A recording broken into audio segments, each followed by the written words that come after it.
remember, I am not a dog dietitian nor a vet. This recipe has only been approved for Lincoln by his personal vet. Alright, you guys, so this is all you are going to need. I did leave the meat in the refrigerator because that's last, but you're going to need peas. These are organic frozen peas. These are green beans from my parents' garden. We have pumpkin. You want to make sure it's 100% pure pumpkin, not pumpkin pie filling.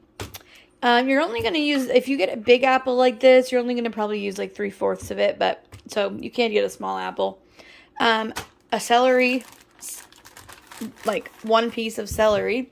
You're going to get carrots, sweet potato, some zucchini, and then spinach. I like to freeze my spinach because it's much easier to smash down. And coconut oil. And that is what you need. And then also you need protein. So I use about 3 pounds of ground turkey. You can also put in some ground beef if you want. Mix it up a little bit. But you need about 2.5 to 3 pounds of meat.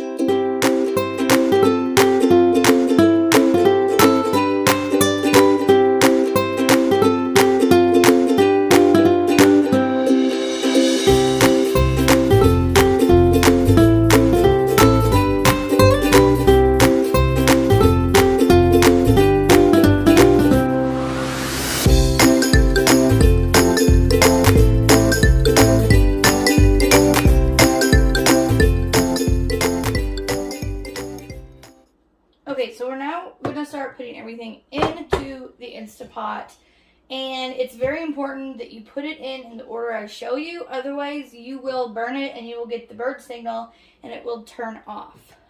So first you want to put in your 2 cups, or I do a little bit over. I usually just do 1 full sweet potato at the size that you saw. You do want to skin that first. Or peel it, y'all know what I mean. Okay, so we're going to put that in first. Then the carrots. If you buy organic carrots, you do not have to peel them. If they're not organic, then I do recommend peeling them first. Make sure that you chop everything and you don't put grated things in, because then it hits the pot at the bottom really flat, and you will also get that burn signal that I was talking about. About 3/4 of a cup of zucchini, 1 or 2 stalks of celery. I believe that's what it's called. I am not a chef, so just, bear with me on that point. Okay, then this is a mixture. It's got about 1/2 cup of green beans, about 3/4 of a cup of peas, and a small apple. If you have a big apple, just do like 3/4 of it, because that's what I did here. With the apples, though, I'm going to stress this in case somebody doesn't know. Apple seeds are incredibly toxic to dogs, so you make sure you do not have any apple seeds or any little piece of an apple seed in their food, because even a little bit can be toxic to dogs. But the apple part, the fleshy part, is actually really, really healthy for them. So, okay, then, let me grab my spoon here. You want to do about 1/3 of a cup, or 1/3 of a can of pumpkin. And again, remember, this is pure pumpkin, not pumpkin pie filling, pure pumpkin. Then I save the rest of this, and I put like a dollop on their food each time they eat, because it is so good for them. And even though they're getting in here, like anything fresh, before it's cooked, usually has more nutrients in it. So that's kind of why I do that. I did forget 2 ingredients earlier to tell you guys, which was bone broth, which, I don't know, I just buy this brand, Sam Clubs. I do beef because Lincoln is allergic to chicken. And then, so you want to do 2 cups of bone broth. If you don't want to do bone broth, you can do filtered water. That is fine as well. And then 1 cup of brown rice. Okay, so now we are going to put in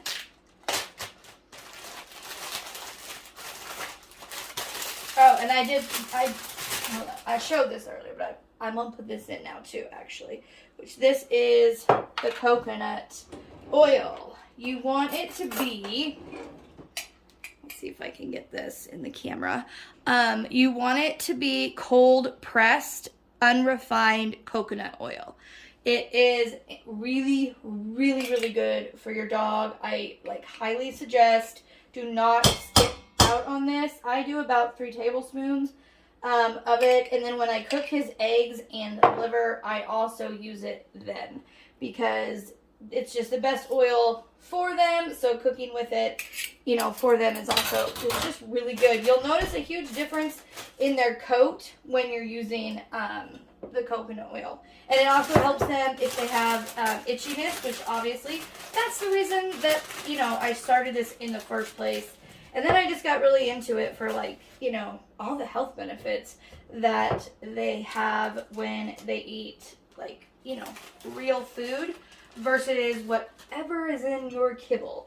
And if you don't know what's in your kibble, I highly suggest you do some research about kibble because it's pretty it's just kind of scary what's actually in your kibble, your dog's kibble. Even what you would consider a good brand or a expensive brand, sometimes it's still not good. So you want to do 2 cups of spinach. The reason that I freeze it, and that's why it looks all kind of wilty now because I've had it out of the freezer for a little bit. The reason that I freeze it is because then when I put it in here, I can really smash it down. And it just enables me to get as much food as I can in here without going over that max line. You can use fresh spinach. It is not a problem. I have just found that using the frozen is it is easier. I've done it both ways. So, it's not like a matter of oh, fresh won't work. It's just I find it easier because then I can, press it down better. Once you get that all pressed down, I don't have super too much extra in here. I'm just going to grab a little bit more and put it in there. Okay, there we go. Now is when we add the rice.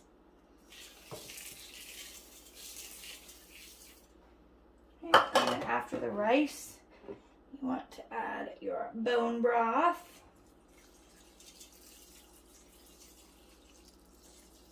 Or filtered water. Bone broth is just really, really good for your dog. It has so much nutrients in it. It's really, really good for your dog. Now, I'm going to glove up because the next part is putting the meat in, and I'm a wimp, and so I'm going to get gloves on, and I will be right back. Okay, so I did, I just forgot, I told you guys 2 cups spinach. It's actually 4 cups of spinach, so I went ahead and added that extra while I was off camera, just because, you already saw me add the other, why, So now we're adding our ground turkey. So you want to just place it in there, and I said, I kind of smash it down. If you need to, if you have a bigger Instapot, then you really won't have any issues at all because you basically the only reason that I do the frozen turkey is that, or the frozen spinach, is so that I can get it all smashed down and in there and under that max line. Because I like to get as much out of this as I can, because this lasts us about 6.5, 7. I can stretch it usually 7 days because I also give him. He gets liver and not liver and onions. My bad. Liver and eggs. And then he gets a little bit of Greek yogurt and added pumpkin puree, fresh pumpkin to his food, which I already did that video actually of me just kind of talking about it and putting all of the food together in his Tupperware dishes, and because I do 1 Tupperware dish for each day, so that video is already up. I will try to remember to link that in the description if you want to see what I do after this is actually all made, me just putting it together. And then I had requests to get this actual recipe which is what we're doing now. Okay, so everything is in here. It is under that max line, so we are good to go. Now, all I have to do is take off my gloves, put it in, and get it going. All right, so we're going to put this in there. I tell you, if you don't have an Instapot, you can put this all on in a big pot and let it simmer on the stove. Or if you have a slow cooker, a crock pot, then just put it in there and cook it in there. I would say 6 to 8 hours on low, or 4 to 6 hours on high. Your main thing is you want all of those vegetables to be cooked, and that meat, especially that meat needs to get to that temperature, because yes, dogs can get sick from raw meat. Okay. Why I have problems with this lid every time, and then I'm like, oh yeah, it goes this way. So, I'm a dope. You want to make sure that the sealing and venting is on sealed, because we are going to pressure cook. So we're going to turn it on, hit pressure cook. We're going to do 30 minutes.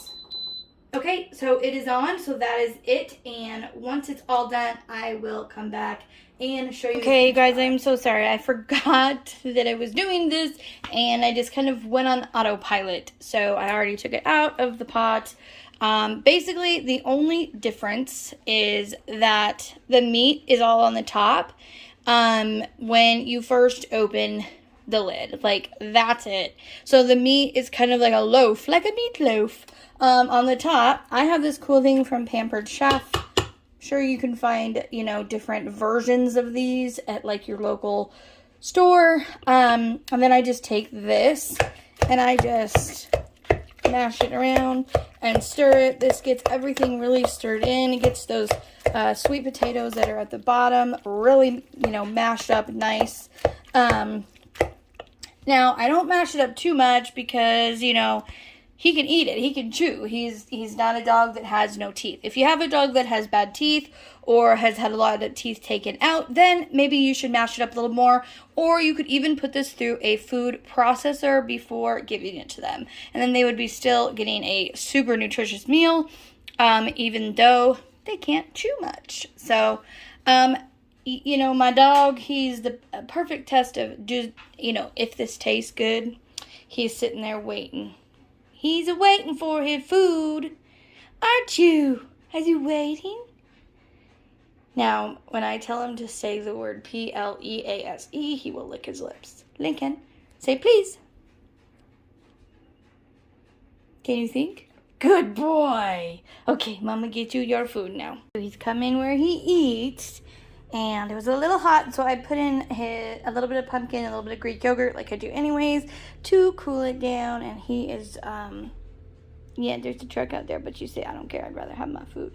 He's a drooling. We're going to do this before he drools all over my carpet. Huh. Okay, get